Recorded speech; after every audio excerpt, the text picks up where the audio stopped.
அனைவருக்கும் வணக்கம். கொஞ்சம் குரலை அட்ஜஸ்ட் பண்ணிக்கோங்க, உடம்பு சரியில்லை. நான் ஊருக்கு போகிறேன், என்னோடய சொந்த ஊருக்கு. ஸோ அதனால் என்னோடய துபாய் ஃப்ரெண்ட்ஸுக்கு ட்ரீட் தரதுக்கு பிரியாணி செய்ய போகிறேன் இல்லை விஜிமா செய்ய போகிறாங்க. ஸோ திங்ஸ் வாங்குறதுக்கு தான் கடைக்கு போனோம். கிறிஸ்துமஸோட டெக்கரேஷன்ஸ் இன்னும் எடுக்கல. நியூ இயர் எல்லாம் முடிஞ்சு கொஞ்சம் நாள் ஆகும் போல் எடுக்கிறதுக்கு. ஸோ அது எல்லாத்தையும் அப்படியே பார்த்துட்டு ஃப்ரெஷ் சிக்கன் வாங்க போயாச்சு. ஃப்ரெஷ் சிக்கன் வாங்கும்போது அந்த போர்டில் பாருங்களேன், கையெழுத்து ரொம்ப அழகாக இருக்குல்ல, அதுக்காக தான் இந்த வீடியோ எடுத்தேன்.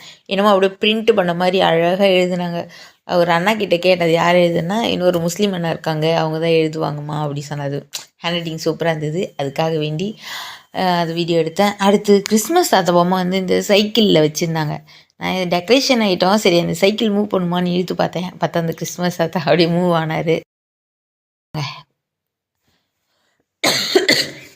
ரொம்ப மண் வாசனை ரொம்ப இழுக்குதேடா அப்படி சொல்லிட்டு எங்கேன்னு தேடி போனால் மரவள்ளி கிழங்கு இருக்குல்ல, அது வந்து நல்லா அப்படி ஃப்ரெஷ்ஷாக மண்ணுலேருந்து நோண்டி எடுத்து வெளியில் கொட்டி வச்சிருந்த மாதிரி நல்லா கும்மு கும்மு கும்னு மண் வாசனை. எனக்கா ஐயோ அந்த மண்ணை எடுத்து அப்படியே 90s கிட்ஸோட ஃபேவரட் ஸ்நாக்ஸ் இல்லை, அது மண் வந்துட்டு அப்படி சாப்பிடணும் போல தோணுச்சு. என்ன பண்ணுறது.